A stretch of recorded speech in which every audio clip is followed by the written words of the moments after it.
potent advice, and inspiration from real self-made millionaires. Welcome to The Eventual Millionaire with your host, Jaime Masters. Welcome to Eventual Millionaire. I am Jaime Masters, and I finally get to have my friend Chandler Bolt on the show. You should check him out at selfpublishingschool.com. He's also been on the Inc. 5000 twice in a row. He's been on top California fastest growing companies. Thank you so much for coming on the show today. Jaime, great to be here. So I've known you for many, or it feels like many, many years, because you came from doing this when you were like 2021, and you've grown it to be a ridiculously huge company. So I cannot wait to dive in. Tell us a little bit about what Self-Publishing School does and how fast you've grown it. Yeah, so Self-Publishing School, we're an online education company, and we help people write and publish books and use those books to grow their business.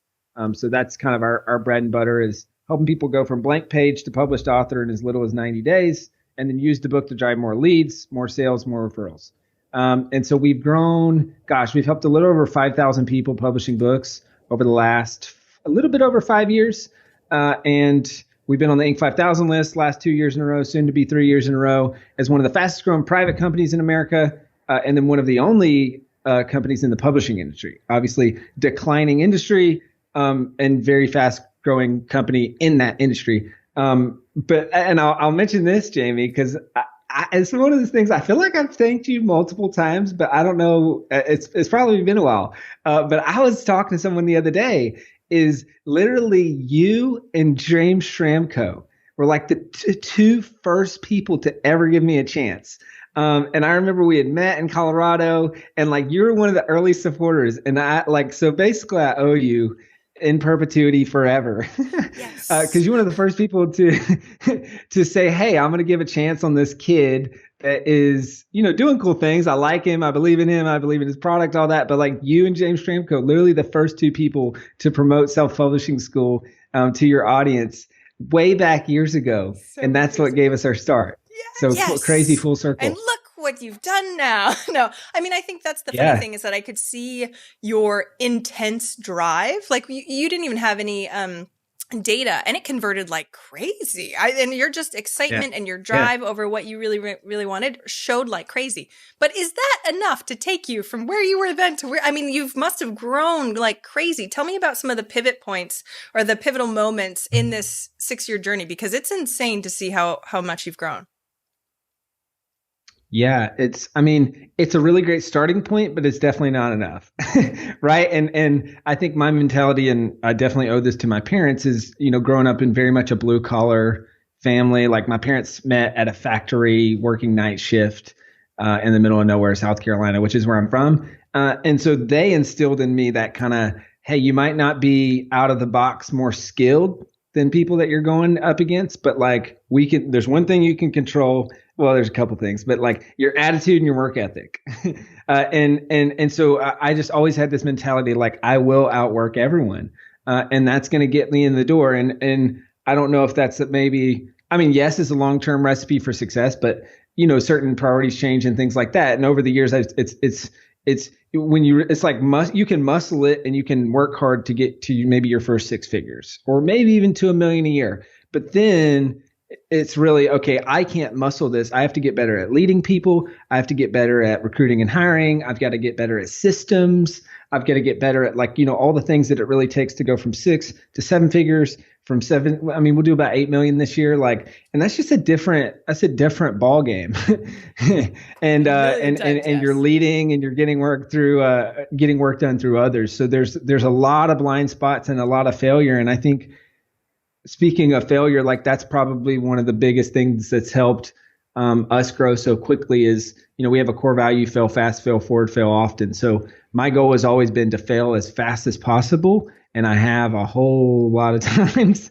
And in doing so, it's quick feedback loop. So we keep learning and growing. So that's one of the main things that I hear over and over. We call it speed of implementation, right? When you make that feedback loop faster, everything sort of compresses. So That's why you've become so successful so quickly. And tell me about the first few years when you were first getting to the first 6 figures or the first, 500,000 or so. Like you said, it's a different set of skill sets. So when you were muscling it, how many hours were you working? Like, give me a picture of what you were testing and trying, especially with lower revenues. You can test smaller things at a time, right? Less marketing budget, etc. Tell me a little bit about the beginning stages, and that way we'll go farther into deeper waters later.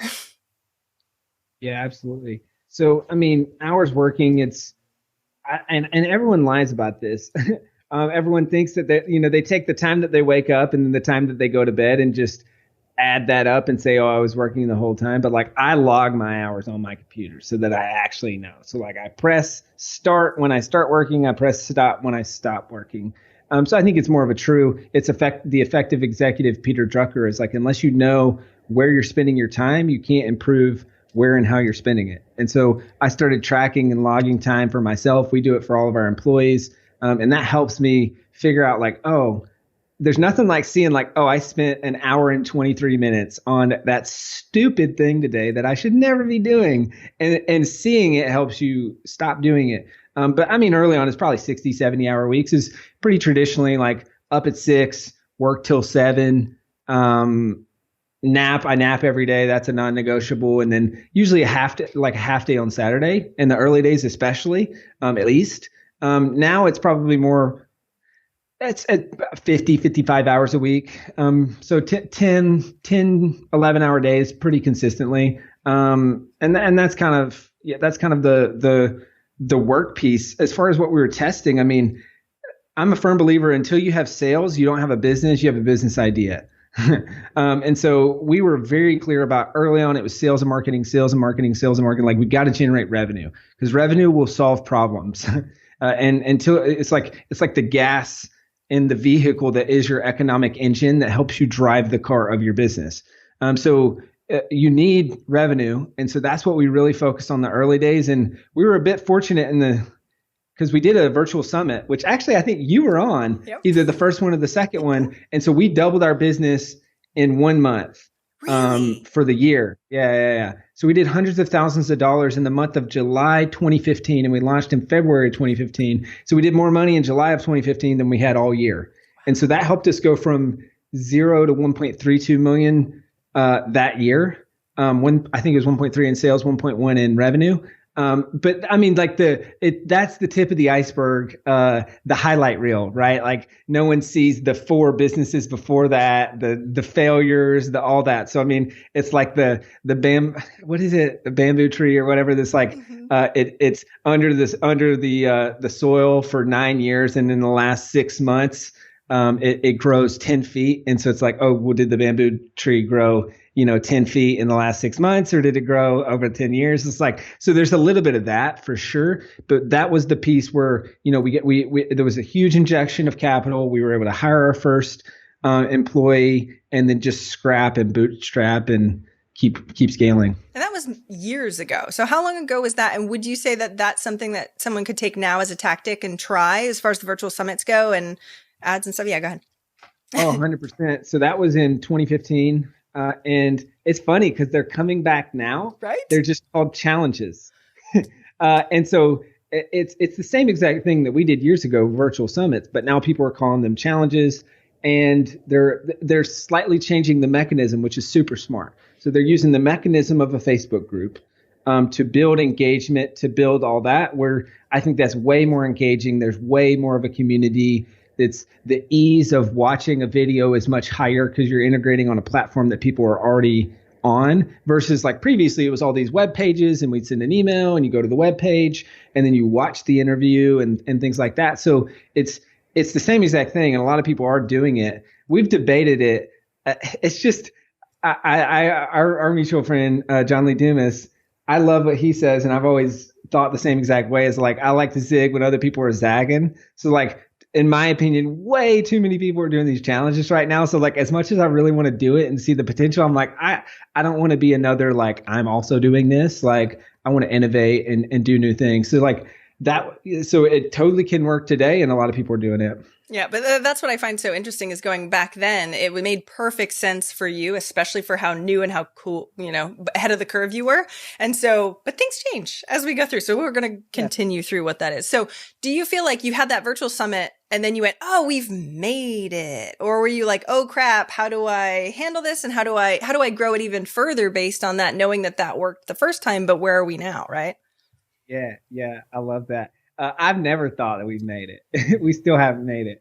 I think if you start thinking that you've made it, then you're toast and you stop innovating and you stop trying new things and all that stuff. But I mean, that was definitely there's a confidence barrier, right? Where it's, hey, I'm hiring this person that has a family, and that feels like a lot of pressure. I think we forget about that. It's like there are tons of people's livelihoods resting on my decisions and my ability to steer this company. And that was, you lose that a little bit when your company gets bigger. But with your first hire, I feel like that emotion is really high. So it was like, we were kind of holding. And then we're like, okay, we just did like $300,000 in a month. Like, I'm pretty sure we can hire an employee. Like, we are dying. And so there was definitely that, you have to get over that fear bar to hire the first employee. But then, and so then it was like, okay, how can we use revenue to solve problems? And then I think along the way, you start to realize that was a big realization for me. And I know we already touched on this a little bit, but it's like, I can't muscle this anymore. And I had to really, the one thing that I ask pretty much every day. And I think it's one thing that makes me different. And it's like one of those things that you don't know is a skill that then you finally realize it, is just waking up every day and saying, like, what's the bottleneck? What's the bottleneck? How can we grow faster? What's keeping us from growing faster? So every day waking up and asking that question and asking it for myself every year as well, of like, hey, what's the bottleneck in me that's keeping like my leadership for a while it was my leadership, and probably still is, to be honest. My ability to grow as a leader is one of the biggest bottlenecks for growing the business, right? But at one point I identified, and this is probably super relevant to your audience, is like, if you're in that 6-figure mark or even close to 6 figures, or honestly, it doesn't matter the revenue amount. Most people screw this up. Is like that realization of, I've got to transition from Herculean effort and just, oh, I'm too talented. You can't systematize this. Like, this is just skill. Like, everybody thinks they're different, right? I was no exception. And having to transition from that to, okay, I have to learn to love, because I did not love systems, process, what we call a playbook. Learn this concept from our mutual friend Dan Martell. So just like you have plays to run a team, football team, basketball team, you have plays to run your business. And so when we started creating a playbook, when we started creating systems, when we started creating all those things, that was when, oh man, that was when it felt like, all right, now we've got some velocity, and we can bring in people and not have to spend 5 months training them because nothing's documented or written down. I love that smile. Like, I did that before. I think that's sure. Really important, especially in the hustle mentality that we are in, where it's like, as long as you can hustle, but as soon as you start hiring and they're not in the same level of hustle that you are, you're like, they suck. I'm great. I have to hustle more. And you pull things back instead of actually giving and creating the team and letting them go, because you can go so much faster with a huge team behind you. So as you started growing, as you started hitting about 1 million or so, what changed, not only on the system side, but on the sales and marketing side too? Did you have a big did you grow your marketing team huge first, or did you grow internally the system side? Tell me a little more about that. Great question. And I think I'll answer that. I want to touch on one thing you just said and then answer that question. Is I think you're totally right. It's like you hire people, mishire, and then pull back. And a challenging question for people that I really want you guys to consider and think about, and this is a question that really hit me very hard, is if you keep hiring people and you're really excited about them, they're really good, and then they perform well for a time, and then they stop performing well, and then you think they suck, they need to improve, I can do it better, all those things. There's one common denominator, and it's you. So that's what happened to me, is like, I'm like, man, why am I hiring all these amazing people? And I'm so excited, and then they do well, and then at some point they stop doing well, and I want to fire them and bring in someone else. And then I had to realize, Chandler, there's only one common denominator in that whole thing, and that's you and your leadership. You suck as a leader. You need to get better as a leader. And so then I had the year of leadership, and I was reading like a bajillion leadership books and like working on that all year. But to answer your question specifically to like, so ask that question. Like if you're listening to this right now, ask it's a Michael Hyatt question, which is, what about my leadership led to this result? And so anytime you don't like the result, you need to ask that question. And it's a really hard question. Awesome. But it's a great question. But then specific to your question about when we hit the $1 million mark and then changes in the marketing and sales organization. So early on, we were a very marketing driven company. We've always been really, really good at marketing.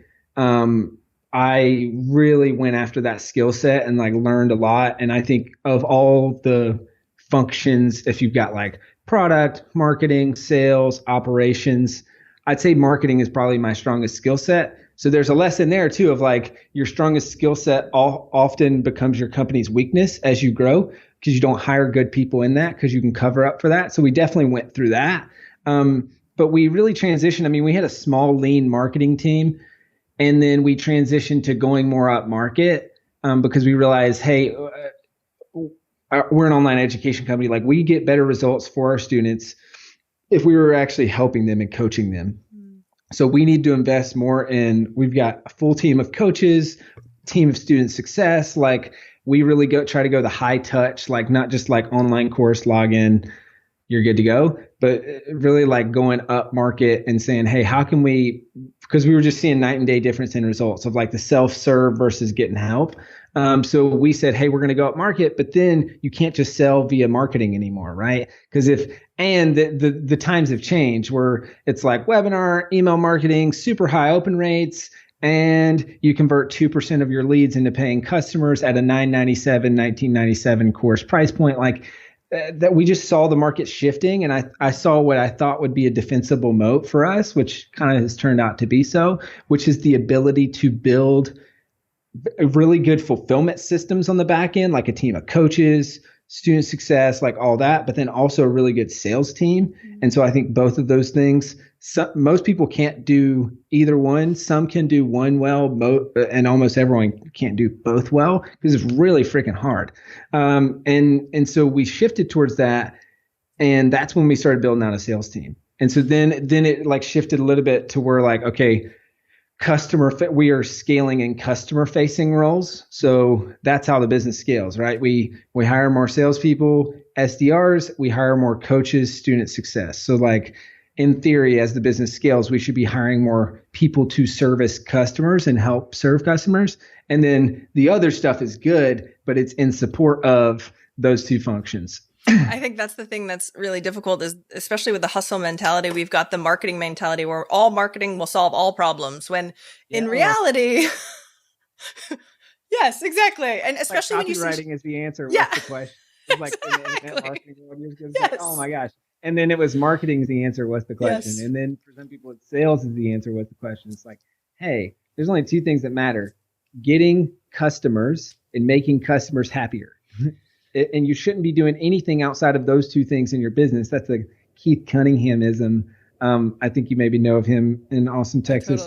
Totally. But I mean, like those are the only two things that matter. And I feel like it's the biggest mistake that I made is I over-focused on the getting new customers part for probably 2-3 solid years. Because all the people I'm talking to and listen to are like, cool, sales and marketing. That's the only thing that matters. Like, what are you, a sucker? You're focusing on your customers, like you already got them. They're fine. Yeah, exactly. It's like they're good. They just bought. They're good to go.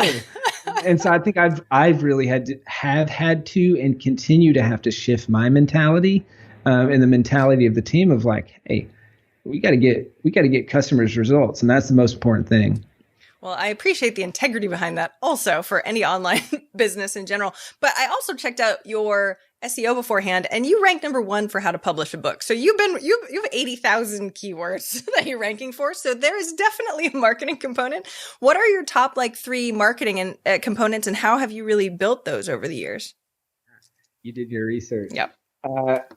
Yeah. So I mean, if you Google anything about writing and publishing a book, you're probably going to land on one of our sites. So We've got 2 properties. We've got Self-Publishing School and we've got selfpublishing.com. And so I bought that site a year ago, and it's growing really, really fast. And so those are 2 high quality things. I mean, obviously paid, so Facebook ads and YouTube ads, and then we're experimenting with some other things.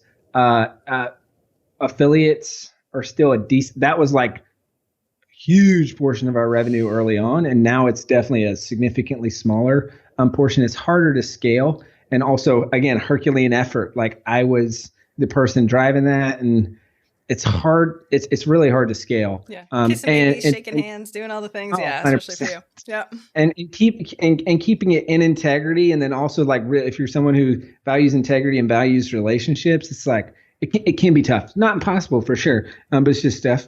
And then speaking. So I've learned a bunch of stuff from Pete Vargas, and then we've experimented a bunch on our own and tested a bunch of stuff. And so speaking went from nothing. It wasn't really something I did to 2018. It was about $1 million customer acquisition channel for us. Dropped a little bit in 2019 because we got way more picky about the stages and opportunities I was doing. And it's kind of been a mixed bag in 2020. We had some good momentum, and obviously COVID-19 hit. And so that's, hurt some of that, but we've just transitioned to like doing a bunch of online webinars and shifting some of those business development speaking opportunities into online stages or virtual stages.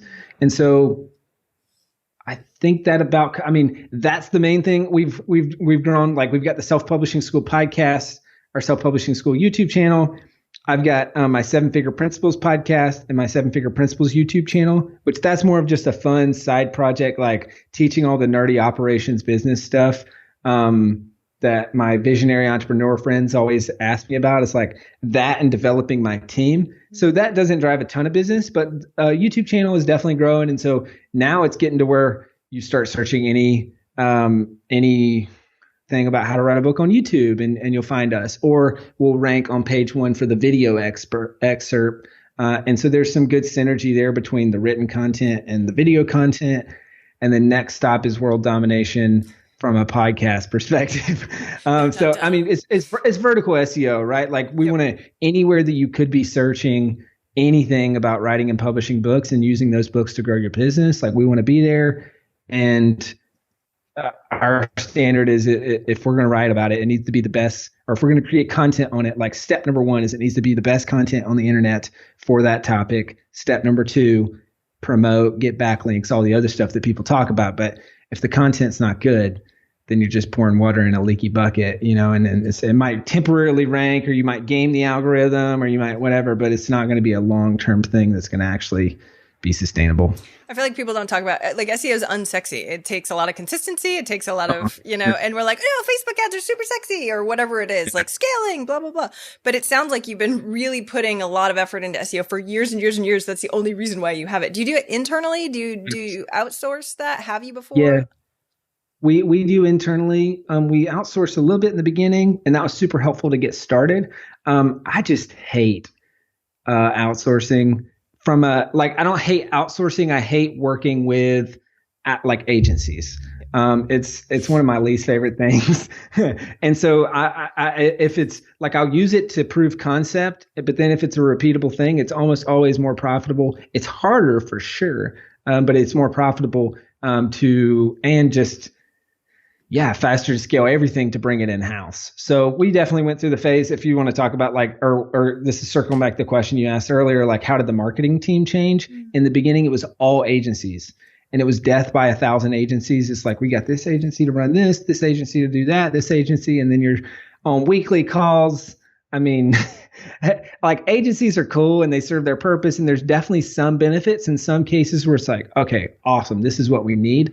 But it's usually temporary if you know how to hire, if you know how to develop people, if you know how to train and all those things. So we try to pull in-house whenever possible. Which makes logical sense. I mean, the agencies are making profit off you. That's why they work, right? Yeah, So that's sure, the only way, sure, right? Yeah. So, but question, especially when it comes to failing fast, especially hiring agencies, it can be very hit or miss. So like, what percentage were you like, our agencies were amazing and awesome versus like, I spent so much money and it all went out the drain?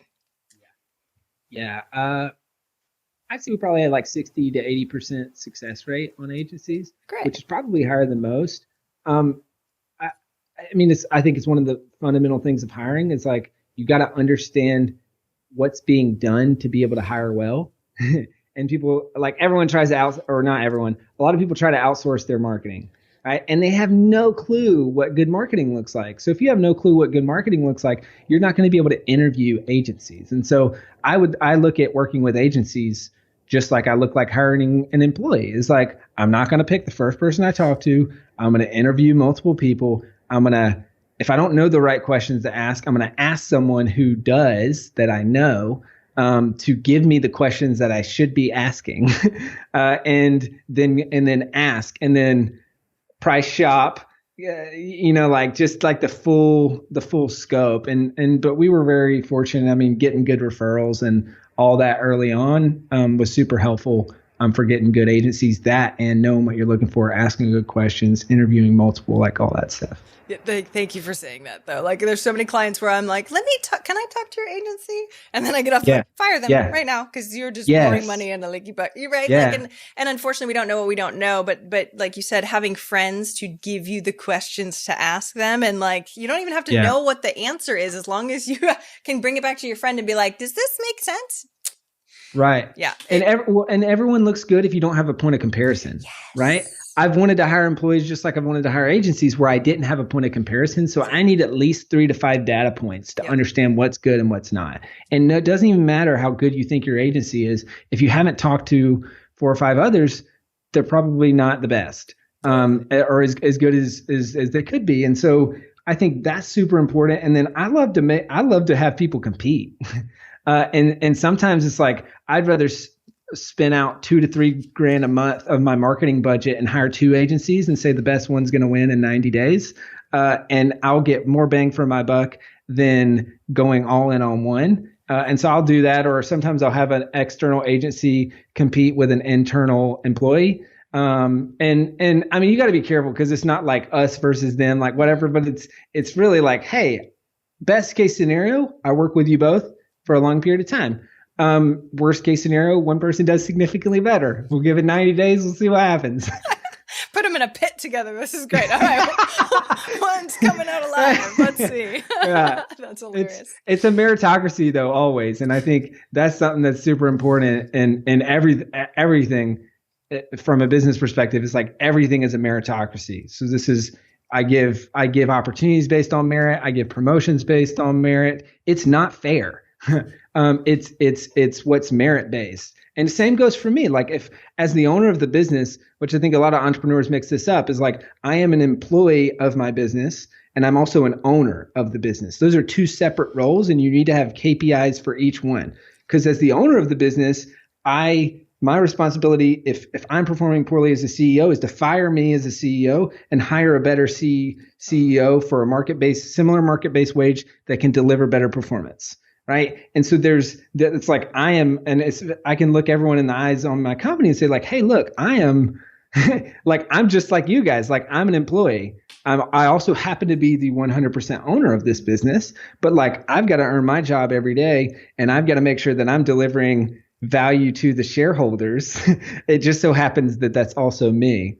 Right. So it's just merit based, like, through and through. And I think that's super important, whether you're looking at agencies, whether you're building a team or things like that, because the right people respond to that because they love it. It's like, oh, wow, you mean if I do a better job, I'll make more money, or I'll get promoted, or I'll, have more opportunity? Like, sign me up. Yeah, especially for the world that we live in. Yes, unfortunately. I'm like to my children, life is not fair. Just so we're clear. Everybody needs to be clear. It's not. Not everyone gets a trophy. But being that honest, right? Trophies for everyone. All right. So we need to be, that's radical honesty, though, about your work as an employee. Because the other thing is, especially when you're a smaller company and you're not just the CEO and you're wearing a couple different hats, you might suck at some of them. And a lot of those ones, especially working with clients, is it's like, stop pretending that you're kind of good at something and keep doing it. Be a little bit sort of back away from the situation and see it. How do you do that so well, especially when you were holding all the hats and maybe you sucked at some of them? Maybe you didn't have enough revenue to fire yourself, right? What do you do in that situation? Yeah, it's such a great question. I mean, I'm a big fan of job scorecards. And I've got it's a video on my 7-Figure Principles YouTube channel about how to create job scorecards for every role. And so I think whenever you have multiple roles, and so we have still to this day, I mean, we got 30 or so full-time employees, handful of contractors, and there are multiple people that are wearing multiple hats and multiple roles.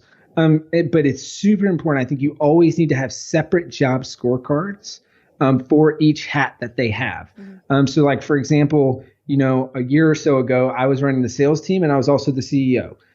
So I had a CEO job scorecard and then I had a sales manager job scorecard. And another example, I have someone on my team who is in an ops manager role and also a financial controller.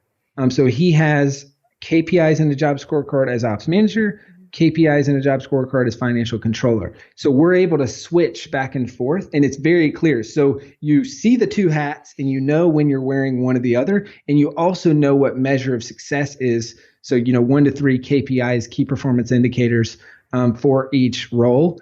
And so that's super important so that you can kind of, like, oh, I'm performing well. And then I also like, for me, or even my employees, I like to have like, okay, cool. Like in this case, your financial controller role is about 60% of your role and your ops manager role is 40%.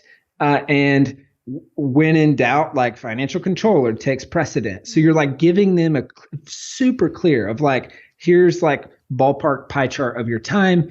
Here's the purpose of the role, the mission of the role, the top 3 KPIs that you're going to be measured on, and here's which one takes priority. So it's still hard. Like anytime you have multiple roles, it's very hard to switch between. But if you at least know it and then have indicators of performance, then it kind of helps it be a little less muddy.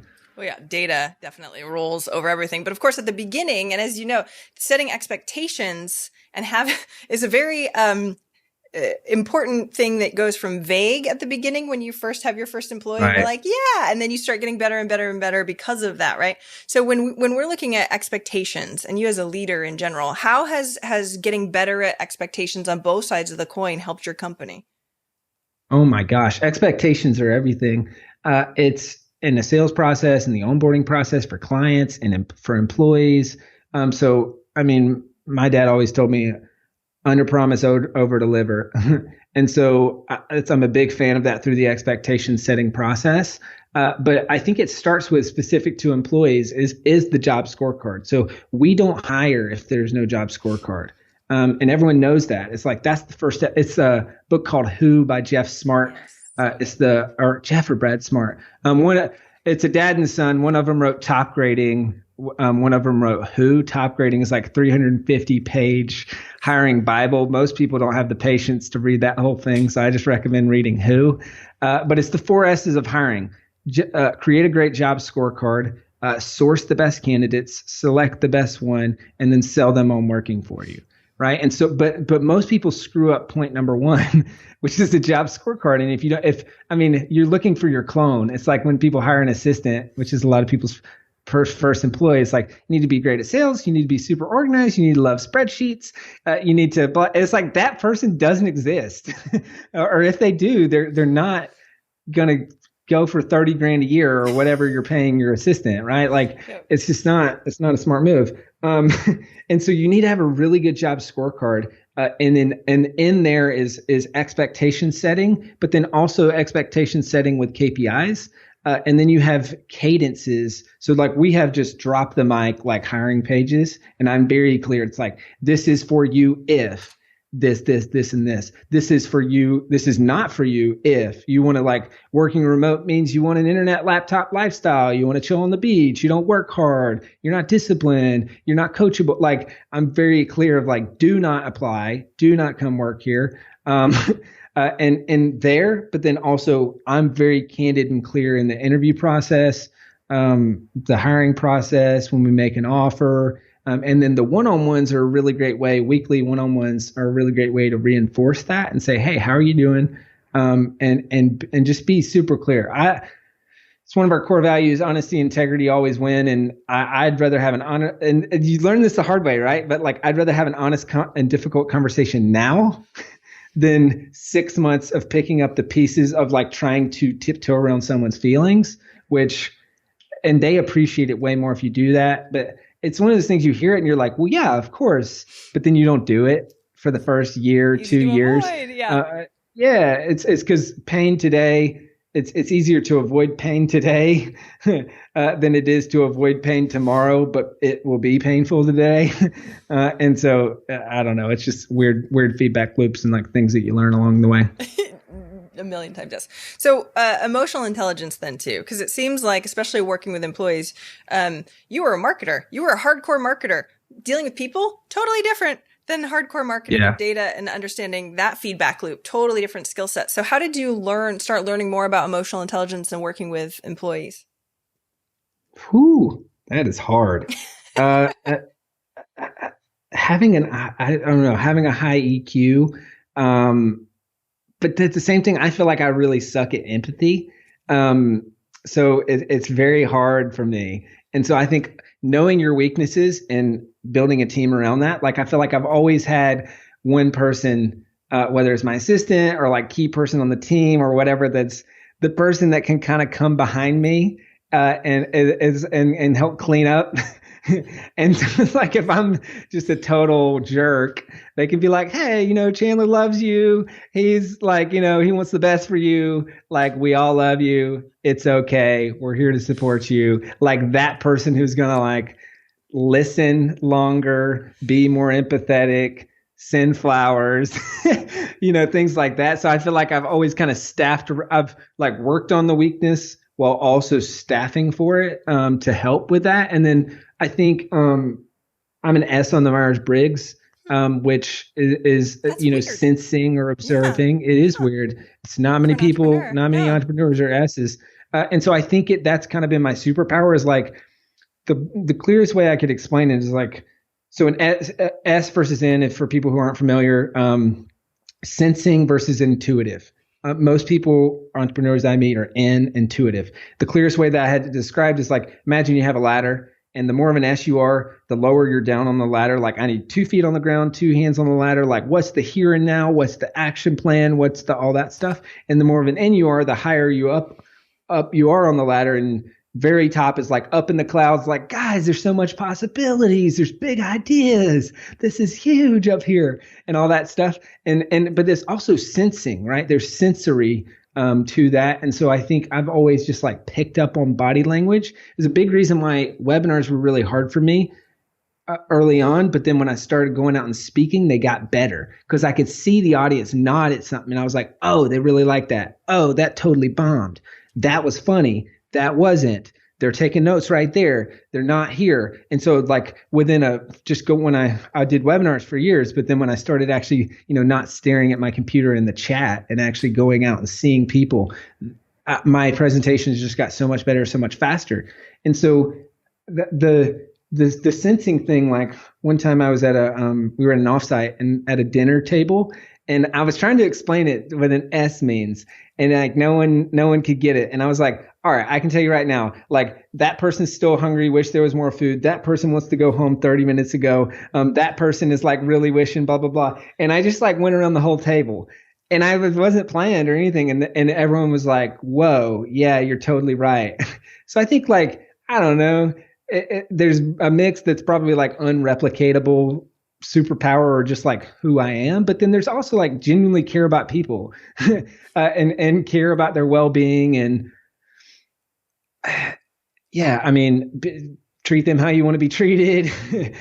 Go out of your way to make them know that you appreciate them and all that. And so I think early on, I was just a bulldozer of ambition, and I've had to temper that and add more of the people element as we went.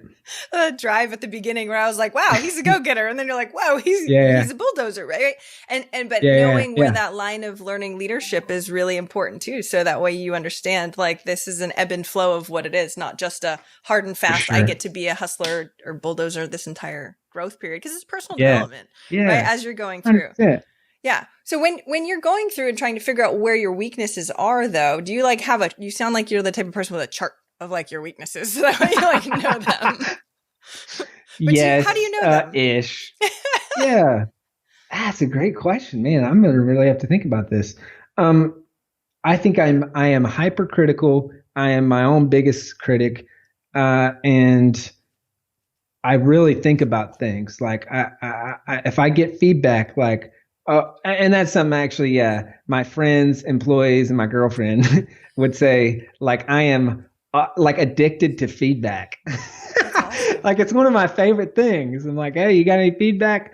Like how can I get better? And so I think just like always wanting to get better and being hypercritical, and then but then how do you sift through that, right? And then how do you understand, okay, this is truly like one of the biggest bottlenecks in my personal, in me as a person or in my leadership. And so I think taking the time to reflect, there's probably some different practices like meditation. I also do a thing yearly where it's like a yearly reflection, and I've got like my 3 goals for the year, my intention, and then I'll do a stop doing list. So what are things I want to stop doing? I do what are strengths to foster. I do what are wins or milestones from the past year, like if I'm reflecting back, and then I think like things to work on or like stuff like that. And then I do a top 25 people in my life and 10, 25 people in my city that I live in. And that really helps me filter, because going back to the blind spots, right? Like I have traditionally been very poor at communication outside of work related things. And so it's like, if people would just joke, it's like, oh, cool, text Chandler, you'll get a text back in like 3 weeks. And so then I had to realize like your velocity of communication increases, and like all this stuff starts happening when you get bigger team, bigger influence, bigger business, whatever. And so then I had to realize like, okay, these are the top 25 people in my life in order. And if I get a text from them, like I need to prioritize that. So it helped me because like you start to feel or text, call, email, whatever. And I give that to my assistant too, where it's like, hey, we prioritize these people. And because it's crazy. Like it's in one of my favorite books of all time, but it's like fear of chaos is one of the 4 barriers. I forget what they call it in the book. And I realized I read that and I'm like, oh, that's totally me. Because things like, I've got like 600 unread text messages on my phone right now and emails and like all this stuff. And then you get that. And then you just, as a defense mechanism, you just like either pull back or stop answering anyone. And so I realized that's what I was doing. And so then it's like, okay, now I got to build in something to address that weakness, right? So it's like kind of a roundabout answer to your question, but just being super reflective, loving feedback, hypercritical, all that stuff, healthy/unhealthy characteristics, how you look at it. It is really, you're like a dog with a bone when it comes to self-improvement and feedback. And that is, it's such a gift, I'm sure, like we were talking about before the call. We want it all done yesterday though. So, right. Like, but as you move forward, sure. And as long as you're really good at prioritizing as you're going, or at least it sounds like it, to be able to have that and to look back and go, oh, yes, I've come so far from where I have. And predicting forward, we don't really know, because there's so much other feedback that you're going to be getting. You can't predict, the differences that you're going to be in 10 years from now. Which is awesome. Sure. But you were known in my household, just so you know, because you used to send gifts all the time. And my kids knew you. Yeah. They were like, he's the guy that sends random things in the mail. Like it was like, so like your level of reach was really, really big. So of course it makes sense that you had to sort of pull back, because I think you went crazy, didn't you? I mean, you went really wide for a really long time. You seem to know so many people because you were really building that skill set, right? Yeah. Yeah, and I think I did, but now it's like, okay, how can we scale that? Like, and so I think there's 2 things that I'm really thinking about. It's like, how do I empower my team to have that level of care and intentionality? Because I don't want to lose that. We are sending gifts. We are, we are doing the extra little things, which like it actually makes me curious right now, because I feel like we were supposed to send you something before this interview, and I don't even know if we did that. But like there's like little things like that I want to make sure that we're doing, and I'm empowering my team to be able to do. But then the other piece is what we're just kind of talking about is like, how do we take that level of self-awareness for like, hey, how can I improve? And like that's what I'm working on this month, is how do we create like a talent development machine And one of the biggest things is I'm like trying to distill this. It's like, okay, what is this thing that I do? It's like kind of the questions that you're asking is, how do we empower people to understand where their knowledge gaps or bottlenecks are, and then pair that up with the training necessary to fix it? Yeah. And it's just like, how do you teach that as a skill set, and then empower the individual and hold accountable the manager to those people developing, so that we're doing, because I realize that like I am developing, and the people who report to me usually are developing, and I'm a very hard person to work for in that sense of like, I'm going to challenge the crap out of people, and the right people love it. Yeah. Other people don't. But so like, how do we systematize that and scale that, and then also scale the intentionality, whether it's customer success, like, someone has a family member pass away and we send flowers and a card and whatever, or something like, hey, how do we make sure, like, if I'm coming on a podcast interview, like we send them a gift before we send them, like, something like to like really stand out and show like, hey, this is a level of care and intentionality we try to operate. But it's that, like, I love that you mentioned that, because that's an example of Herculean effort to now how do we do this in a scalable, meaningful way and not lose our true identity. I love that. And the core value still rests in you. It's just trying to get it to, through osmosis, go through the entire culture. And that's what you've been working on so long. Sure. So in regards to that, though, especially with the failing forward and failing fast, you've probably failed a lot. I would love to know like one or two like epic failures, because we all care about the failure side, but also how you recoup from those, because the fact that your drive is so hardcore, does it really affect you? Do you shove it off? Do you don't work for a week? Like how do you really recoup from that, especially if you're failing so much? I'm good with these. That's why I do what I do, Chandler. You're like, oh, another one. I know. You're so freaking talented. Biggest failures. One of the biggest ones was showed up to a company offsite. Found out from one of my employees, my business partner was trying to kick me out of the business. We went through mediation, negotiated a multiple six-figure buyout, borrowed money from my parents' retirement, my brother, and Hal Elrod, actually, the third person there. And so another person that I owe in perpetuity. He's been one of our biggest supporters at SPS and just amazing person. And so that was a big failure in the sense that, like, it was the best thing that happened to me looking back. But at the time, it's like, I felt like I'm finally about to make some actual money, like just scrimping by for years. And then right before that, it's like, oh, nope, just kidding. Multiple six figures in debt. You got to fire half the company, all that. And then I think the other one is kind of what we alluded to earlier, or what I alluded to earlier, which is having one of my top performers quit and saying, hey, I just don't resonate with your leadership style. Wow. And that was the first time that I had someone I didn't want to quit or leave the company. And so that was when I had to look in the mirror, and I also just read Extreme Ownership, and it's like, there's no such thing as bad teams, only bad leaders. And there's a few core principles in there that I just had to look myself in the mirror and say, like, I am a really horrible leader.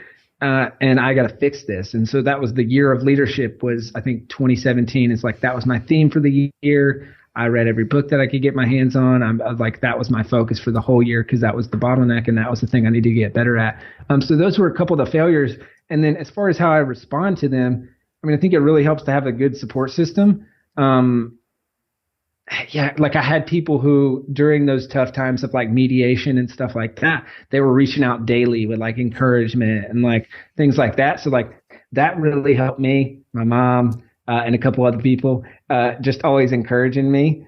And I'm trying to think how else. I mean, I usually try to face it, and it can be demoralizing for a bit, for sure, where there's like that kind of, you get paralyzed by it, but then it's like, okay, how can I attack this, and how can I learn from this? And it's kind of like, the COVID-19 stuff is like, one of the first things I said to my team is I posed the question or the challenge really, which was like, hey, I really believe that we're going to get better because this happened, not in spite of this happening. So that's the question I want all you guys to be asking yourself, is how do we use this to get better?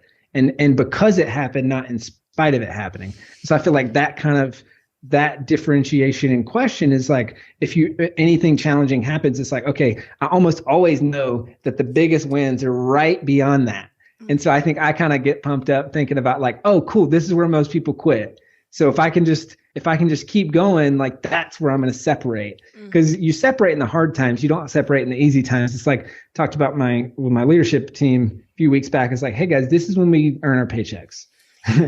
Anybody can lead when things are going well, when it's up and to the right, when the economy's great.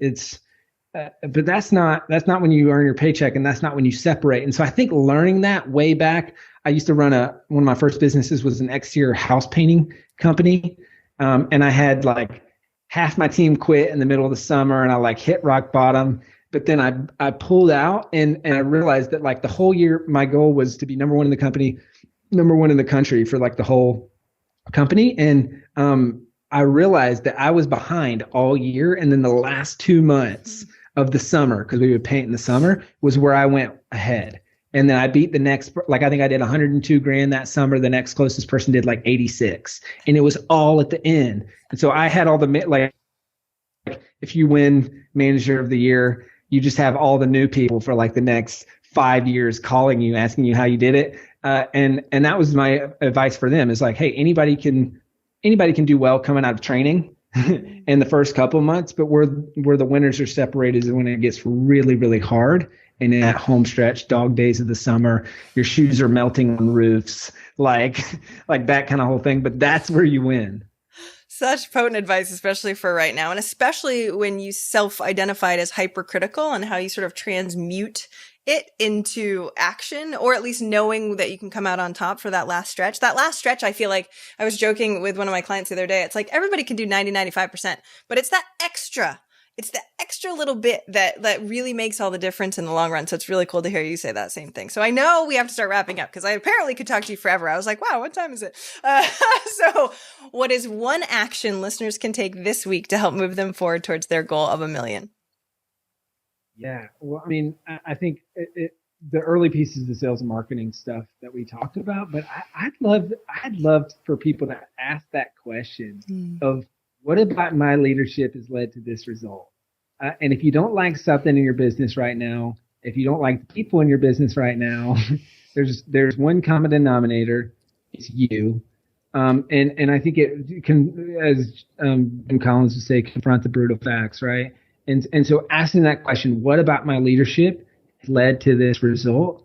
And I think this was the big thing for me, is like when I didn't have a business partner anymore, there was no one else to blame.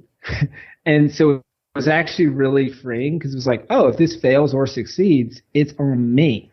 And so just that, taking an extreme ownership mentality and asking, what about my leadership has led to this result? Or what about my leadership needs to change for us to get to 7 figures or whatever that next goal is. And being okay with being uncomfortable with the answer to that question, because it will be, just so we're all clear. Yes. That's awesome, Chandler. It'll be very uncomfortable. Thank you for coming on the show. It's a delight. Where can we find more about where you are online? Because I know you have some cool stuff, but also self-publishing school and all the stuff that you've got. Yeah, so I'm pretty old school. From a social media perspective, the only thing I'm on is Facebook. But outside of that, so self-publishing school, we've got the self-publishing school podcast. If you're thinking about writing a book, we've got the book outline template generator. This is like really cool. Like press a couple buttons, it'll spit out a 25-page Google Doc that you can just type into. That's probably that, and my book published are probably like the 2 most legit free things that we have on our website. And then I've got the 7-Figure Principles podcast and YouTube channel, which there's nothing to sell there. That's mostly just something I use to develop my team and help other entrepreneurs. So if you want to check that out, that's cool too. Yeah, everyone should check that out, because I watched some of your videos on Facebook for that, and I was like, I love hearing your stories, especially where you're like, okay, I sucked at this. I learned this. Just so you're like, it was cool. Really good. It was really, cool. Really good. So everyone should check that out. Thank you so much for coming on the show today, Chandler. I appreciate it. Jaime, thank you so much for having me. Amazing questions. I know I've already said this, but you are very, very, very good at what you do. I know that you know that, and you don't need me to tell you that. I love it. But you are very freaking talented. Thank you for having me. Thank you. Have an amazing day. If you enjoy this show, I would really appreciate your wonderful words of feedback. Go leave me a review. I would love a rating, whatever you can do in the time that you've got. I would so appreciate it.